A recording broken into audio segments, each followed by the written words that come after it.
CM योगी कुछ कह रहे हैं, जरा सुन लेते हैं, मैं वापस लौट। अब लखनऊ में बन रहा है,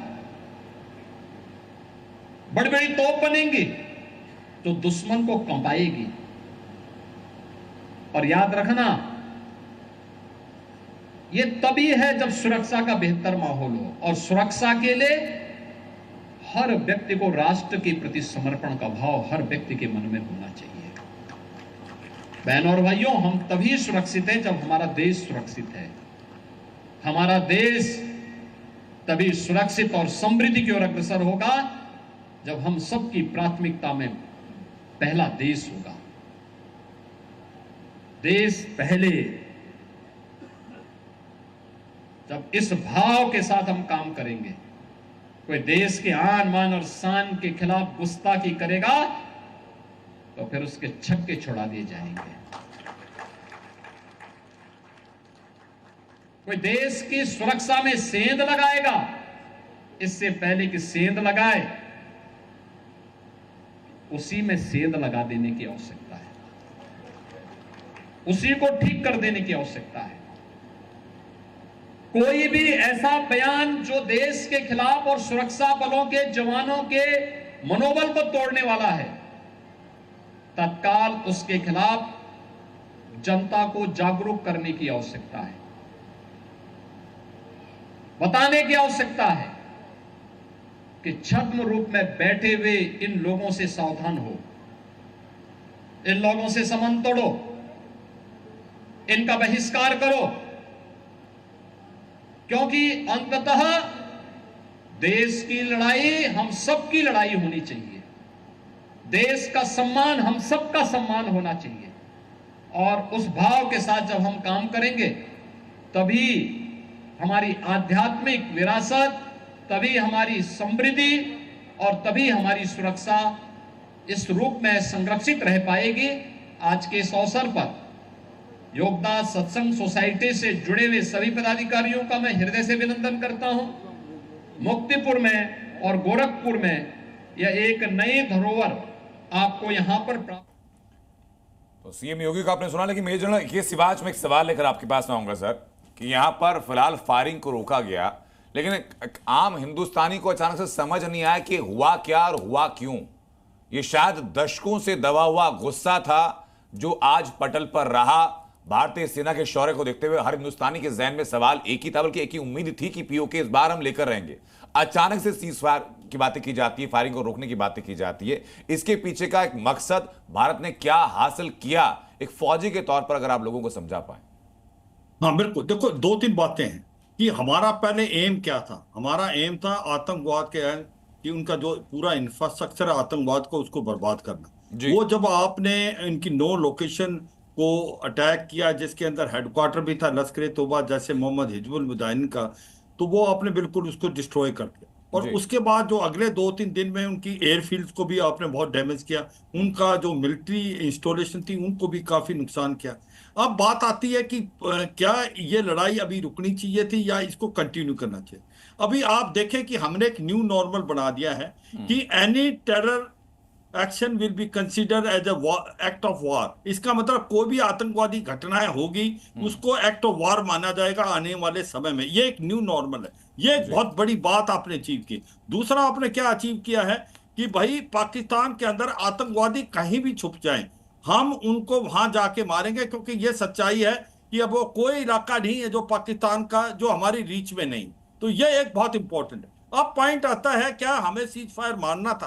देखो सच्चाई क्या है कि आपको अपनी इकोनॉमी भी देखनी है कि आज आप 4th लार्जेस्ट इकोनॉमी हो चुके हो, आपने जापान को बीट कर दिया, आप 3rd लार्जेस्ट बनना चाहते हो। अगर आप लड़ाई के अंदर होंगे तो आपकी इकोनॉमी में तो इंपैक्ट होगा, आपके अंदर इन्वेस्टमेंट नहीं होंगे। कि चीन चाहता था कि ये लड़ाई रहे, क्योंकि चीन को पता है उसके सप्लाई चेन शिफ्ट हो रहे हैं चाइना से भारत की तरफ। अगर वो शिफ्ट होने हैं तो आपको इन्वायरमेंट देना पड़ेगा एक पीसफुल। अगर कहीं किसी देश में लड़ाई हो रही है तो वाकई वहां पर इन्वेस्टमेंट नहीं आएगी। उसमें कमी होगी। इसलिए मुझे लगता है कि उस हिसाब से ये एक समझदारी का स्टेप है।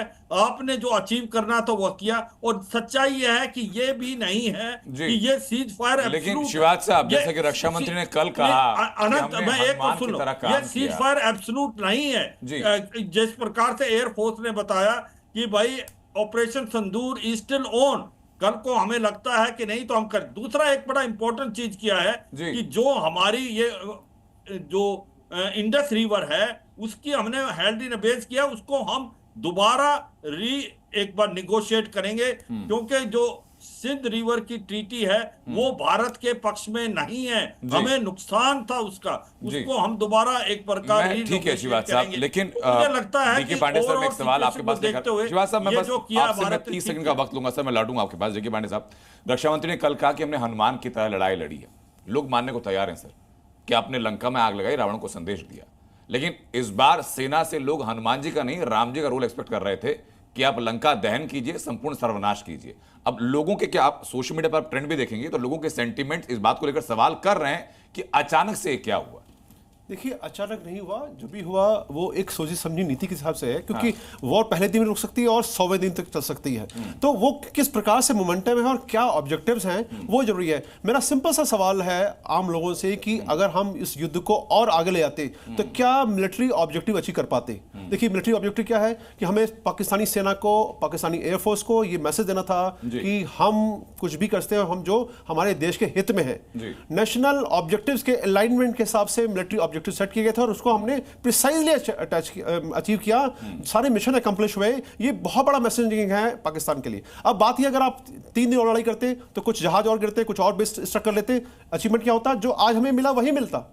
एक जरूर निश्चित रूप से लोगों के मन में एक थोड़ा सा, वो कहते हैं कि कलेजे में ठंडक पड़ गई, जैसे आम लोग बोलते हैं। तो लेकिन आतंकवाद क्या है? एक वस्तु नहीं है, एक बॉडी नहीं है, ये एक विचारधारा है। आतंकवादी लोग हैं, आप कितने आतंकवादी मारेंगे? एक मारेंगे 2 होते हैं, 2 मारेंगे 4 होते हैं। आईएस को समाप्त करने के लिए अमेरिका ने पूरा जोर लगा दिया। क्या वो शून्य कर पाया? निश्चित रूप से काफी बहुत जबरदस्त उनको चोट पहुंची और लगभग शून्य के बराबर ही है, लेकिन शून्य नहीं हुए। अब वो धीरे धीरे अपना पैठ बढ़ा रहे हैं और वो उनका रूप बदला। हिजबुल बने, हमास बने, हुती बने, तो रूप बदल के अगर आ रहे हैं। विचारधारा अगर नहीं सुधारी गई तो ये रहेगा। अब हमने हासिल क्या किया? हमारा सबसे बड़ा जो अचीवमेंट है इस पूरे ऑपरेशन में, हमने 3 संदेश दिए हैं पाकिस्तान को। पहली बात कि जो कि सारे पैनलिस्ट कह रहे हैं कि हमारी रीच जो है पाकिस्तान के हर कोने में है, चाहे वो कोई भी आतंकवादी हो या पाकिस्तानी सेना हो, वो डिसाइड कर रही है। इस्लामाबाद तक जो हमारा वार पहुंचा है, ये संदेश हमने दिया है कि अगर हम चाहें तो भारतीय सेना वहां तक आपको मार सकती है। एक और बहुत ही इंपॉर्टेंट मैसेज जो कि चाइना को भी मिला है जी। स्कार्डो एयरबेस को जो हमने मारा है वो बहुत बड़ी हमारे लिए जो है एक उपलब्धि है। उसका कारण क्या है? 2 कारण है। पहली बात तो जो स्कार्डो है वो बेस हिली टेरेन में है, पहाड़ियों के बीच में है। कोई भी एयर ऑपरेशन हो या सरफेस टू सरफेस मिसाइल भी अगर आप लॉन्च करते हैं तो उसके अंदर काफी प्रॉब्लम्स होती हैं। अपने ऑब्जेक्टिव को, टारगेट निशाना पे जाएगा नहीं जाएगा, क्या वो डाइवर्ट हो जाएगा, बहुत सारी। साथ में ऐसे ही टारगेट, अगर हम चाइना से हमारी लड़ाई होती है, हमें ऐसे ही टारगेट को भेजना है। तो हमने ये ब्रह्मोस की शक्ति को पहचान लिया कि हाँ, हमारी मिसाइल जो यहाँ पूर्णतः सफल रही, प्रिसाइज रही, ऐसे ही अगर हमको आवश्यकता पड़ी, अगर चाइना ने हमारे साथ दुस्साहस किया तो उसको भी ऐसी हम सब कामयाब होंगे। राजेश पंत सर, मैं आपके पास में आऊंगा, तो क्या माने जाए कि भारत ने एकदम मसल फ्लेक्सिंग कर दी है कि भारत आतंकवाद को कैसे मार सकता है? और ये कहा जा रहा था उन पहलगाम हमले के बाद कि 15 दिनों तक भारत चुप क्यों था, उसका जस्टिफिकेशन सामने ये आया कि जैसे ही पहलगाम हमला हुआ, सारे आतंकी लॉन्च पैड से आतंकियों को अलग अलग जगह भेजा गया। जैसे ही वो सेटल हुए, इंडियन इंटेलिजेंस ने उसका पता लगाया, उसके बाद intelligence based pin point strike Bharat की तरफ से की गई। धन्यवाद अनंत, और सबसे पहले सभी दर्शकों को मेरा नमस्कार। भारत माता की जय। जय सर। आज केवल भारत माता नहीं, आज तो सभी माताओं की जय बोलनी पड़ेगी। इंटरनेशनल मदर्स डे भी है आज। आपने बड़ा अहम सवाल पूछा है। मैं 1-2 मिलिट्री एस्पेक्ट्स के बारे में टच करूंगा, क्योंकि ये हेडलाइन भी आ रही थी कि operation Sindoor is still going on. जी देखिए, जब एक देश कोई मिलिट्री ऑपरेशन लॉन्च करता है तो एक बहुत बड़ी मशीनरी जो है वो चालू हो जाती है। यूनियन वॉर बुक के हिसाब से मिनिस्ट्री ऑफ डिफेंस और बाकी मिनिस्ट्रीज में काम होने लग जाता है। एक सर्विस जैसे आर्मी का लीजिए, स्टैंडर्ड ऑपरेटिंग प्रोसीजर्स तीनों सर्विसेज के होते हैं। आर्मी में छुट्टियां कैंसिल हो जाती हैं, लोगों को वापस बुलाया जाता है, फोर्सेस से वापस आते हैं लोग, एमनिशन इशू शुरू होने लग जाता है, pouch ammunition, first line, second line, war wastage reserve, transport का इम्प्रेसमेंट होता है, फील्ड हॉस्पिटल्स बन जाते हैं, रेलवे की मूव में प्रायोरिटी हो जाती है। तो ये जो आपने बताया 15 दिन क्यों लगे, एक तो प्लानिंग में लगे, दूसरा इस तरह की तैयारी में लगे जी। और एक बार जो ऑपरेशन लॉन्च होता है उसको ऐसे रोका नहीं जाता है। अगर आपको याद हो पार्लियामेंट अटैक के बाद जो पराक्रम लॉन्च हुआ था उसमें तो 1 साल तक बैठे रहते हम लोग बॉर्डर में, जबकि गोली भी नहीं चली थी इस बार। तो ये ऑपरेशन अभी चलेगा। अभी इसके बीच में जो मध्यस्थता हुई है उसके कारण मेरे पैनलिस्ट ने बोला है, मैं भी अपनी राय इसमें दूंगा कि बेसिकली 2 मेजर वजह हुई हैं इसकी। सबसे पहला तो जो 11 एयर बेसिस पे इनको मार पड़ी है और लोगों के दिमाग में वो फोटो होगी रनवे की जिसमें इतना बड़ा गड्ढा है जिसकी योगी साहब बात करते रहते हैं कि जाके पूछ लीजिए पाकिस्तानियों से। और दूसरा मुझे लगता है ये यूएसए और आईएमएफ का भी कुछ इसमें हाथ है, क्योंकि उसी टाइम वो लोन की बात हो रही थी और 20% आपको पता है फंड यूएसए कंट्रोल करता है, तो उनकी तरफ से भी कोई प्रेशर आया होगा। तो घुटने में तो पहले ही आ गया था वो। उनकी सारी मिसाइलें जो हैं कोई खेत में गिरी है, कोई बाहर गिरी है। जब ये मध्यस्थता वाली बात आई सर, उसके पहले 20,000 करोड़ रुपए की ग्रांट सैंक्शन होने की बात सामने आ चुकी थी।